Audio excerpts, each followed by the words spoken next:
One of the great features of the iPhone, and indeed Android phones as well, this isn't solely an Apple feature by the way, is the ability to use Wi-Fi to make calls rather than use your cellular or mobile network. Now this is great because sometimes you might not have any cellular reception. For example, some buildings, they've got dead zones or spotty service reception. You can't get a decent signal, so you could potentially use the corporate Wi-Fi.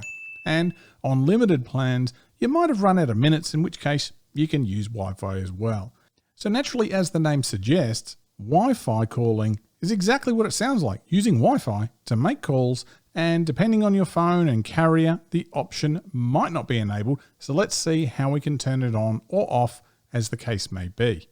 So on your iPhone, we'll open up the settings app. We'll choose mobile. Now in my case, it says mobile. I'm in Australia and that's what we call it. In the US, for example, it'll be called cellular. One thing that is the same though is a little green icon, and it always appears in the top section of options within settings. So let's choose that, and under the carrier section, there's Wi-Fi calling, and just make sure that it's enabled to make use of the feature. So if I turn this off and back on, you'll see we get this little pop-up message telling us that our carrier information may be sent to our Wi-Fi network operator. Choose enable, and that's it.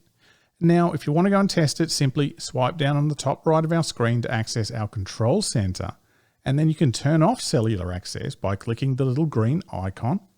Now simply make a call. It'll be done using Wi-Fi. And that's it. So simple and great for when regular mobile service is bad and the handset will decide to use Wi-Fi. So thanks for watching. Don't forget to subscribe for more quick Apple tips, and we're going to see you in the next video. Hope you have a great day.